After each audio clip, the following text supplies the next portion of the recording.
Oh, I see myself. Watching you.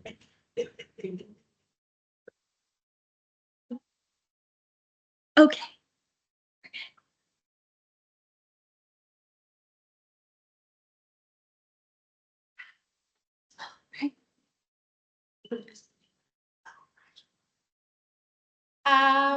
Right. Well, if you weren't able to join us in person, we have also decided to record this webinar on nutrition today. We have Sabrina, who's going to be talking from the Performance Club. She has her master's. She's a registered dietitian and a certified personal trainer. And I'm sure she could fill you in on the rest of her credentials. But we're excited to have her join us. And as part of the Lake Nona Life Project, this is one of the things that came out of Survey 3.0 is incorporating vegetables and fruits into our diets every day was kind of a challenge that we faced. So hopefully this is helpful to you. And without further ado, I will introduce Sabrina. Thank you, everybody. So again, my name is Sabrina Jarrett, and with my credentials, I have my bachelor's in culinary arts from Drexel University, master's in nutrition from CUNY Brooklyn College. I'm also a registered dietitian, health coach, group fitness instructor, personal trainer, and corrective exercise specialist. Just a little bit about me. Am I hitting the next button? Awesome. Okay. I was like technology. So the colors of the rainbow. What are the colors of the rainbow? Who can tell me? Green, red. Uh-huh. There you go. I was waiting for someone to say it. So yes, Roy G. Biv from school. Red, orange, yellow, green, blue, indigo, and violet. Awesome. So can anybody tell me how is a rainbow formed? You know how it comes? Awesome. Well, that's why we're here to learn today. So a rainbow forms when light hits a droplet and it's going from water to denser, from air to dense water. And as it's going through the droplet, it's going through at different wavelengths for the colors. And once that light enters the droplet and exits, that's how you get the rainbow. So that's how you get those different colors.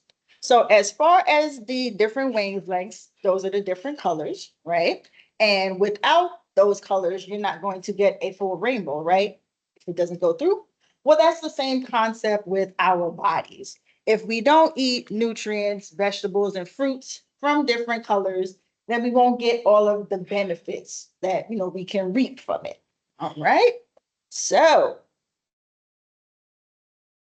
again, different nutrients, different benefits, and variety is the spice of life. So you want to try to get different fruits, colors of the rainbow into your diet. And how we get those colors are phytonutrients. Has anybody ever heard of the word phytonutrients? Awesome. So yes. So phytonutrients are chemicals that are naturally found in plants. So fruits, vegetables, beans, grains, nuts, herbs, and spices. They help protect the plants from bugs, fungi, germs, and diseases. Now, for us humans, we can also get those benefits as far as staying healthy and fighting disease by combining with minerals and vitamins. So that's how we reap those benefits of the phytonutrients from the plants. So that's why, again, you want to get that variety in there. So now we're going to explore how those phytonutrients helps our bodies. So the first color we have is red. The phytonutrients that you're going to find in red produce are lycopene, betalain, and ellagic acid. And these phytonutrients are antioxidant. So basically, they help to keep down the amount of free radicals in the body. Now, free radicals are compounds that are broken down from natural metabolism in the body. But when they get to a too high level, then that's when they can wreak havoc on the body. And that's how you get the illnesses as far as diabetes, heart disease, things of that nature. So when you have these antioxidants, it attaches to the free radicals so that way they don't have the ability to wreak havoc on the body. They are also anti-inflammatory, so they help to calm down inflammation in the body. And one key takeaway I want you all to take is that inflammation is the root cause of all diseases. So once you calm down inflammation, that's how you lessen your chances of getting illnesses and diseases. As far as brain health, it helps by dilating the blood vessels as well as increasing the brain's function, preventing seizures and memory loss. For the heart, as well as dilating blood vessels. So basically, they're making the blood vessels bigger. So that helps to improve circulation as well as reducing blood pressure. And they also help to fight cancer by slowing down the growth of tumors. Vegetables and fruits that you will find lycopene in, as well as betalanine and ellagic acid, are watermelons, tomatoes, grapefruit, papaya, beets, cranberries, red bell peppers, just some examples. Although it's good stuff. The next color that we have is orange and yellow, going down that Roy G. Biv. So in orange and yellow fruits and vegetables, it is going to be flavonoids and carotenoids. So these, again, are antioxidant and fat soluble, meaning that they're best absorbed in the presence of fat. And they are stored in the fat tissue as well as the liver. So again, you don't want to do a fat-free diet. You want to get low fat because again, you need fat in the diet to help absorb these phytonutrients. And these nutrients can stay in the body up to 6 months. So that way, when we need them, we have that source. Oh, yeah. They promote cell growth. They help with our eye health by accumulating in the retina. And the retina is the very last layer right in the back of the eye. And that is responsible for our vision. So when light hits the retina, it enters the eye, sends electrical signals to the brain, and then the brain turns it into the images that we see. So it's happening very quickly and whatnot. So with that accumulation of these phytonutrients in the retina, it helps to prevent cataracts as well as age-related macular degeneration, which is the leading cause of blindness in the world. Yes, and they also help protect our eyes from blue light that we get from looking at our phones all day and computers and whatnot. So again, it's very good for eye health. As far as the heart as well, dilating those blood vessels. And with citrus fruits, they contain a unique phytonutrient called hesperidin, which helps to open up or dilate blood vessels, which again help to lower blood pressure. And you can find these in pumpkins, bananas, carrots, mangoes, oranges, butternut, and acorn squash. Now, I wanted to add this slide since I mentioned hesperidin being in citrus fruits. So with grapefruit specifically, it contains a compound that can interact with the enzyme that breaks down medications in our bodies. So because the medicine is not being broken down or metabolized, it's staying in the blood longer than it normally would. So it can cause the medication to either work too well or increase side effects.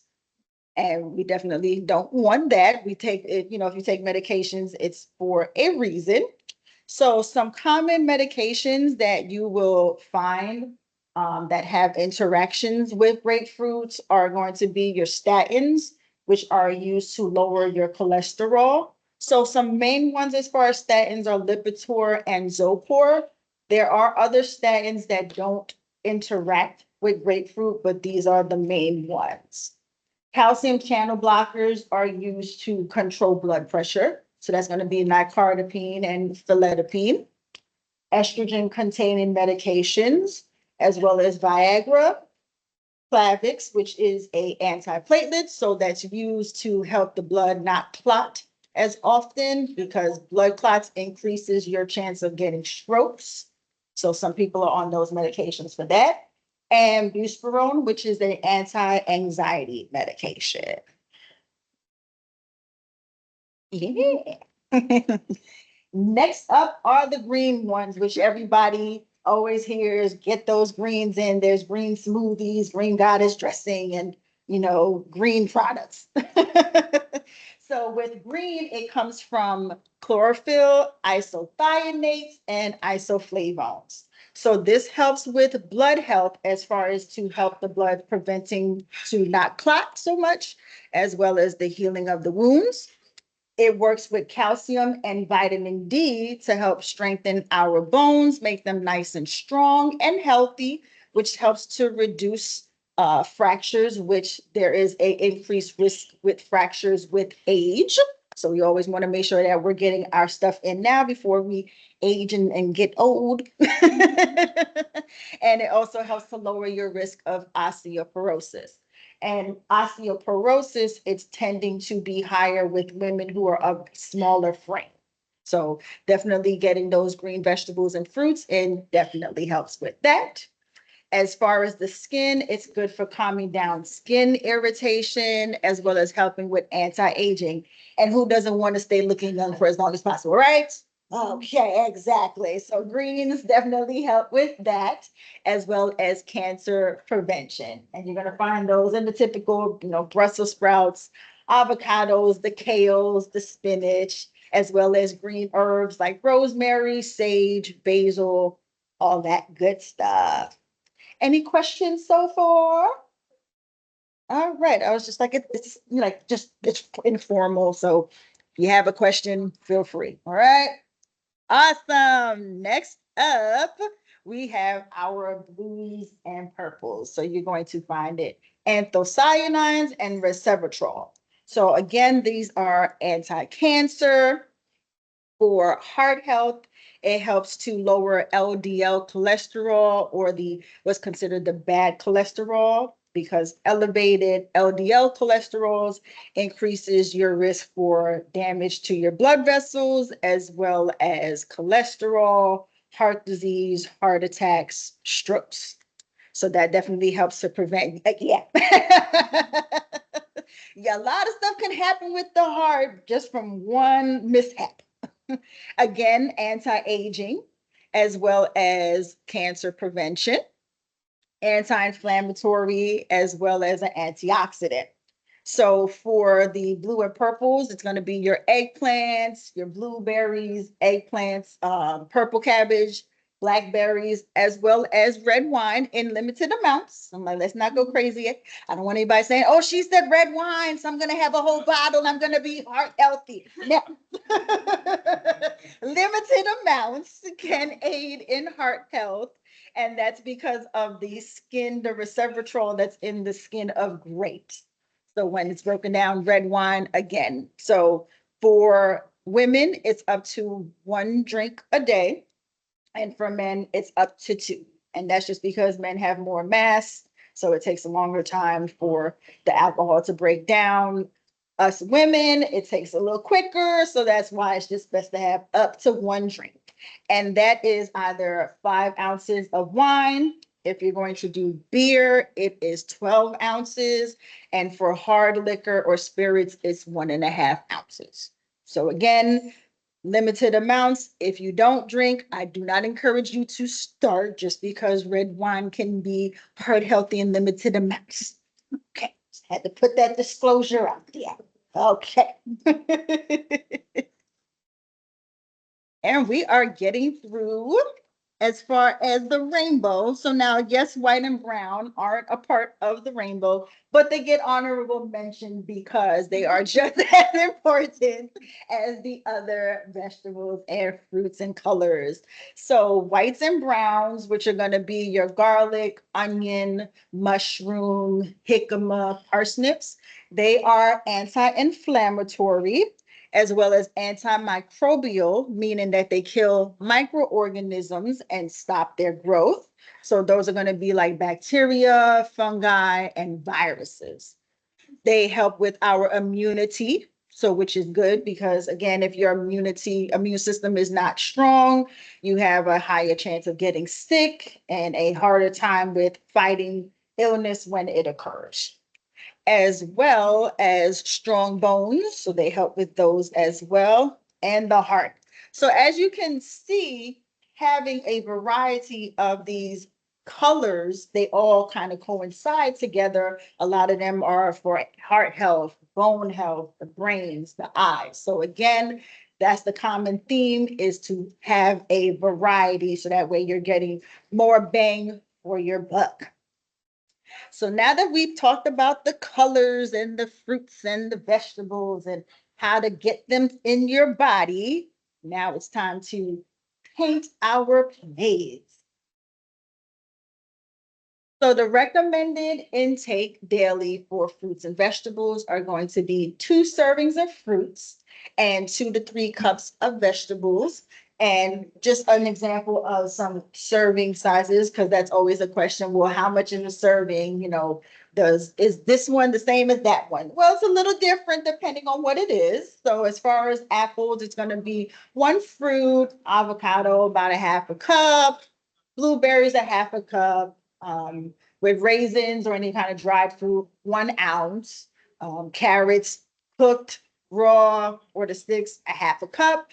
If you're going to do like a stir fry, half a cup of that. Peppers, actually 3 slices is considered a serving. So if you're going to have a whole pepper, like if you want to do a stuffed pepper, you're probably going to get at least 3 servings out of that. So yeah, so I'm like, you could definitely get your intake in by just how much you're using and what kind of recipe you're putting together. And string beans would be a half a cup. Yeah. So how to eat, which is always the $1,000,000 question. So you want to try to put together 2 different colored fruits and vegetables at your meal and 1 for a snack. Now you don't have to eat the whole rainbow every day and say, oh my goodness, I only got 4. I got to get the GBIV in there. Otherwise, I just so horrible today. I didn't do a good job. Oh my word.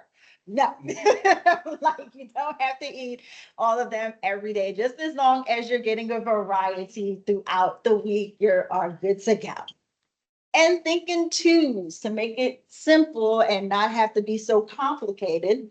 Think 2 servings in the morning. So it could be a serving of a fruit, serving of a vegetable together, or 2 fruits, 2 vegetables. Get yourself 2 in the afternoon with your lunch and your snack, and then 2 at night at dinner. And there you go. You've already got 5 to 6 servings right there. Awesome. Looking at your cart. So if you're noticing that when you're shopping, you're getting the same colors or the same 2 vegetables or the same fruits, switch it up. I'm like, pick 1 vegetable or fruit that you've never eaten before and explore, because you may find that you like it.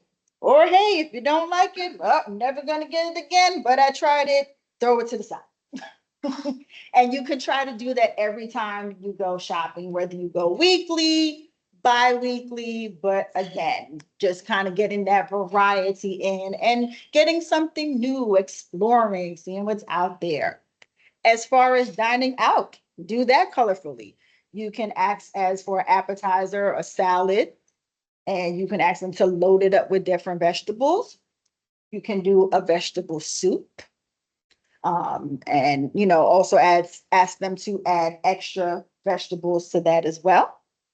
And then for your entree, again, ask for 2 sides, double it up, set a salad, get your protein in there.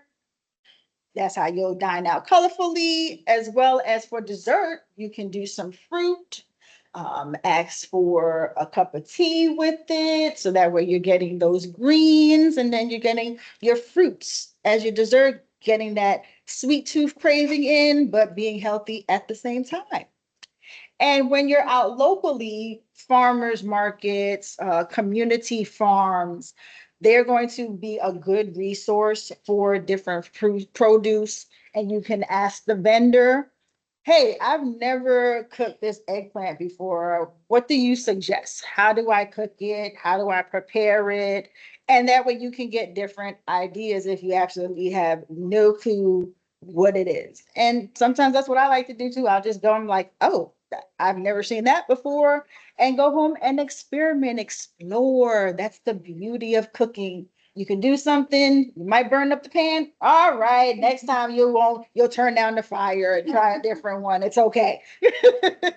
You don't have to be Emerald Lagasse to be in the kitchen. And as far as frozen produce, that is okay. For seasonal fruits, that's the time to get them because that's where they have the most nutrients. But you can't always get fruits and vegetables in season. So when they are frozen, they're picked at its peak and then frozen. So you're still going to get the most of the nutrients that you would get if you pick them right off the vine or the tree. Yes.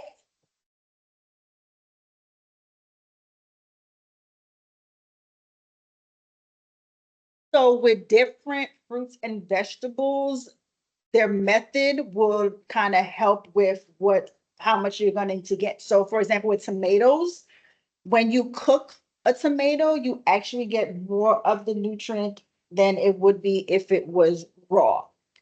The same with any kind of green vegetable. So if you cook like collard greens or like spinach and you boil it, do you notice that there's the water is a bit green, right? And that's because the vitamins in the green vegetables are water soluble, so it's going to go towards the water. So there's actually kind of leaching some of the nutrients out of the vegetable. So then steaming it or eating it raw, you would get more nutrients that way. So yes, so different cooking methods will affect the nutrient content Is of it it. like a big difference? Not a huge difference. It's just like, kind of like what would be, again, getting more bang for your buck. So if you eat a tomato raw, you're going to get those nutrients. But if you were to do like a tomato paste or cook it, then you would actually get more because it's making it more what's called bioavailable. So more of its nutrients are being provided. Good question. I like that. Awesome. I'm like, someone read.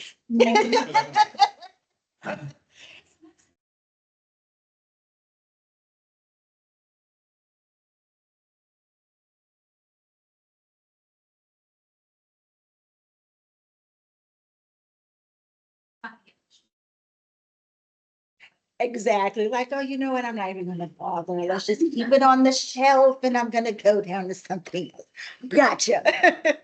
But yes, and the difference, it's not a huge difference. Yeah. So if you have a hankering for spinach and you want to cook it, okay, that's fine.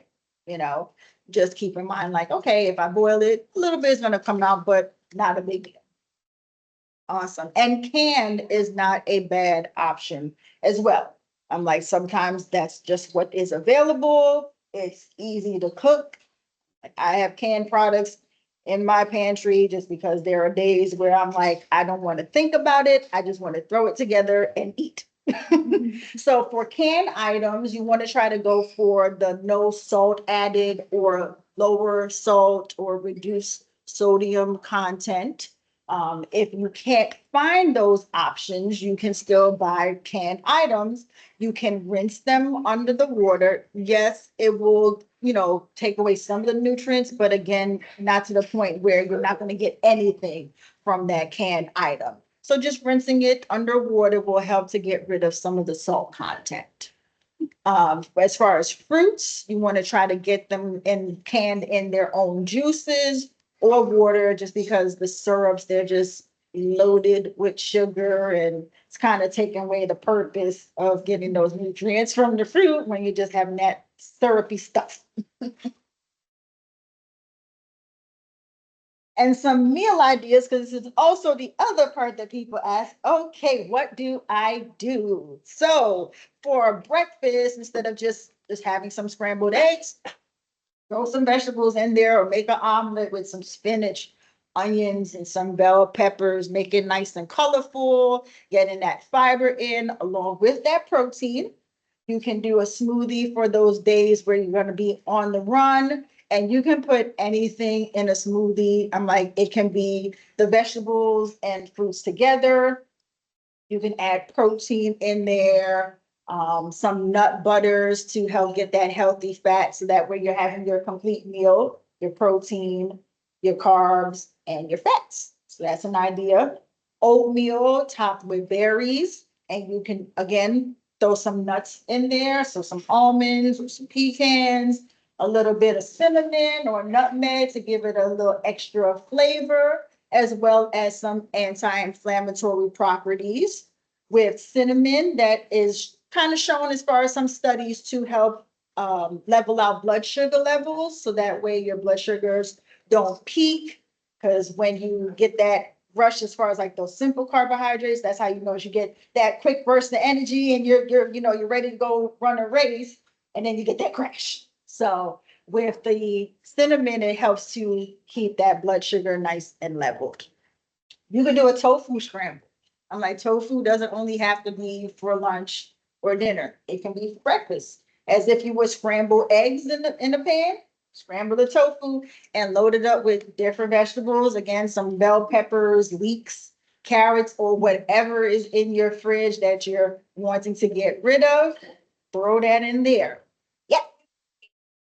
Yep. So you could put a little bit of oil in the pan, crumble it up. I like to use the hard or extra hard tofu, so that way it scrambles versus the soft is kind of just gonna be all over the place. I know tofu can be scary. Some people like, I have no clue what to do with it. It's really not that hard. I'm like, you just, again, put it in the pan, get it to like this little bit of brown like you would with meat. Throw your vegetables, your spices, your herbs in there, and you'll be just fine. Yeah. On veggie sandwiches as well as wraps. And you can even use the lettuce as the wrap instead of a tortilla if you're minding your carbohydrate intake. And it can be stews. Stews. You can throw so much in a pot with some water, some beans, and a bunch of vegetables. And you're already going to get like at least 4 servings of vegetables just alone in that soup and that stew, as well as chilies. I also want to throw in here casseroles as well. If you put anything in a casserole, especially if you have either kids or people who are picky eaters, or if they see green, they won't go near it. Like my godson, you just literally throw it all together in a pan mixed together. They can't tell the difference. A lot of the times using tomato-based products. So if you're going to do like a pasta, throw vegetables in there with the meat and the tomato sauce. Again, it's going to be covered by the sauce. You can't tell the colors. When you put it in your mouth, all you're going to taste is tomatoes and the meat. So that's another way to sneak in those vegetables in there. As well as making vegetables the main dish. So you can have a bowl. Has anyone heard of a Buddha bowl before? Gotcha. So a Buddha bowl, for those who don't know, it's basically a bowl that's a cold dish. You have your grains, whether it's quinoa, rice, and it has vegetables that are arranged separately around the plate. So it looks nice and beautiful and, appealing to the eyes, as well as stir fry. So if you're going to do like a curry or a Chinese-based stir fry with a little bit of soy sauce, preferably reduced sodium. So that way you're watching your sodium content. That's a way to make vegetables the main dish. And again, what I mentioned earlier with the spaghetti, as well, especially if you chop up the vegetables nice and small and you can't see them, then they won't even know. And then afterwards you can say, guess what was in there? Ha, gotcha. And some snack ideas as well, because snacking is okay. I'm like, snacking throughout the day helps to maintain your energy levels. It keeps you from being hangry and well as getting those fruits and vegetables in. It's like I have no idea who you're talking about. So that can be hummus with a bunch of vegetable sticks. And again, it could be any kind you want. Typically, I would see bell peppers, carrots, celery, kind of chopped up into sticks, dip it in that hummus. And as far as the hummus, it doesn't have to be plain chickpeas. You can put beets in there. I've seen beets hummus. I've seen black bean hummus. I've even seen dessert hummus. And then you can have that as your dessert with some fruits.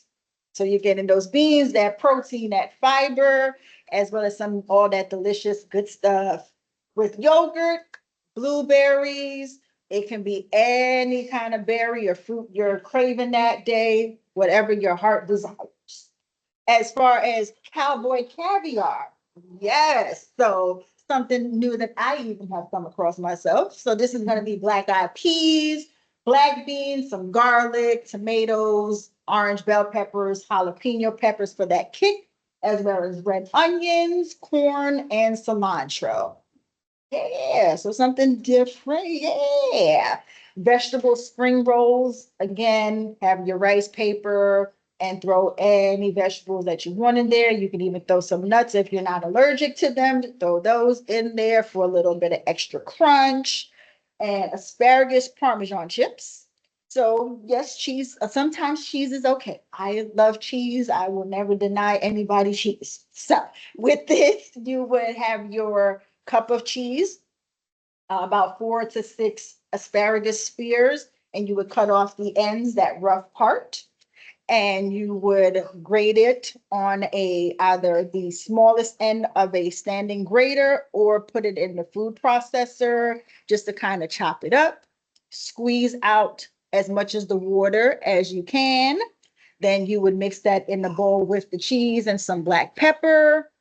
Take a tablespoon, drop it on a parchment lined pan, have it in the oven at 375 for 8 to 10 minutes until that cheese gets nice and bubbly and the edges are nice and brown. And then when you take it out, it's going to harden up a little bit as you take it out the oven. That's just because the cooking process is still going on a little bit. And then you have your nice chips and you're getting some asparagus in there. So you're getting those veggies.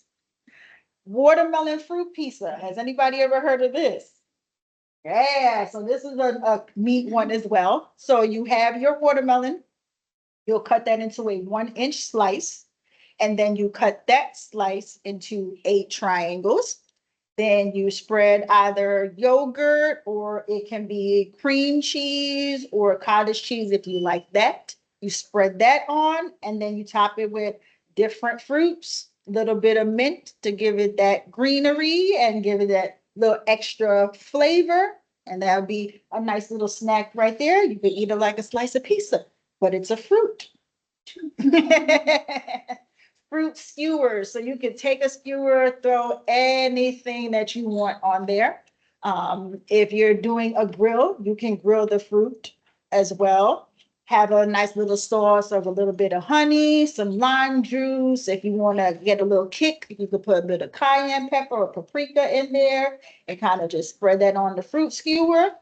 And there you go. You have a nice dessert. It's a barbecue. You're being healthy and light, especially with it being summertime. You don't want to eat anything too heavy and feel like you ate a lot. And trail mixes. So a lot of times in the supermarkets, those trail mixes, they're going to have a lot of hidden sugars in there. Like you'll see brown sugar and corn syrup and molasses. And you're like, but all of those are sugar sources. And then the fruits are already sweet. So making your own trail mix is so easy. Get some dry fruit, whether it's cranberry or mango, whatever your heart desires, a bunch of nuts, seeds, some chocolate to get in there as far as antioxidants. Aha! So chocolate can be a good thing in moderation as well. So that's another way to get those snacks in. Any questions for me? Yeah. Awesome. Go for it. That we're trying to transition from say like a high carb or a fatty diet. You know, like you don't have the appetite for fruits and vegetables. They just don't taste good, right? Like you're so used to the flavors. So I've Right. been told that like after a week, your body, your taste buds sort of adapt to new flavors, being less salty, less sugary. What do you think about that? Yes, so it's all about weaning away from things, and you don't want to shock the body totally, like, okay, I'm gonna just not eat any kind of carb, which is, just so you know, there's no such thing as no carb diet. People will tell you that. It's a bunch of load. Okay. So to, like, let's say if you're transitioning, so you can just kind of like incorporate one fruit or one vegetable, just so you're switching up those taste buds. But that's just with the body, it's going to adapt to the situation. So like you said, when you're trying to come from something that you've done so used to for so long to go to something different, it does take time, but you will be able to transition. So yes, it's a matter of kind of getting the taste buds to be a little bit differently and kind of realizing, oh, there's different, flavor profiles going on. Yeah. You're welcome. Yes, Rachel. What's your take on coffee? I've heard that's like the Americans' number one way to get their antioxidants, so that's what I tell myself. She thought this is gonna be so good for me. Is that true? So yes, when it's when it's black coffee, that's when you get the the antioxidant property.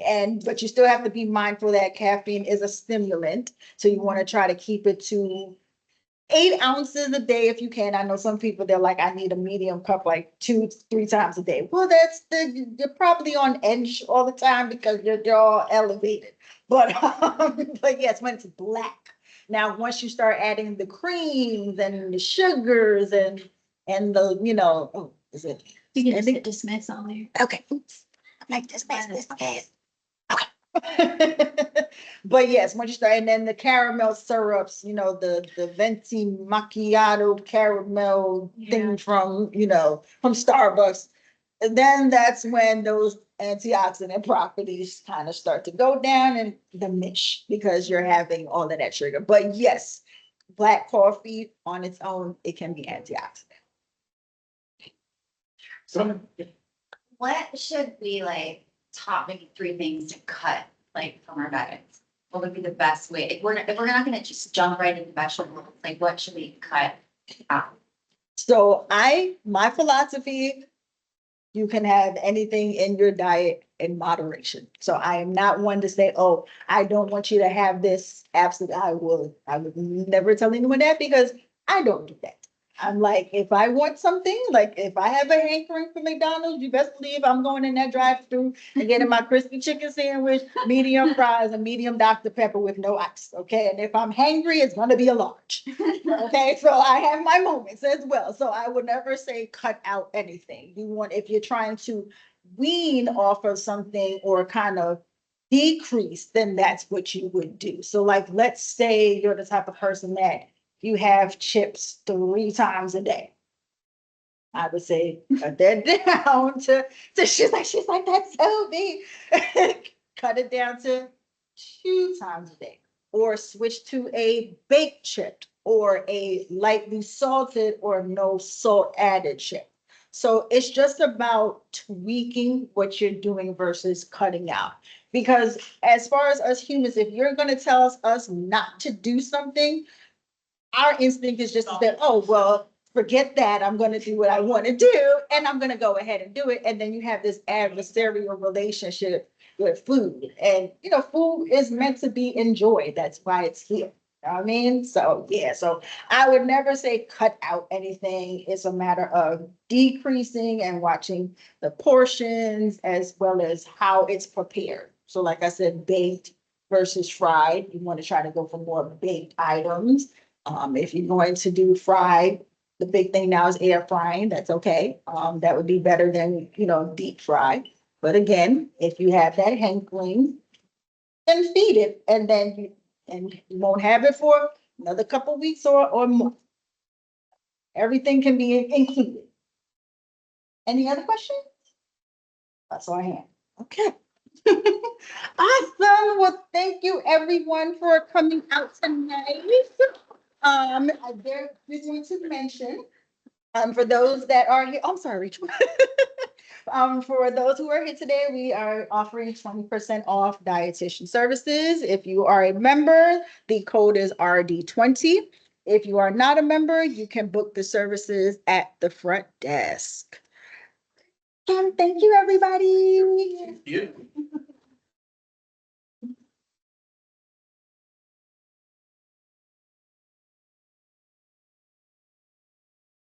It's me.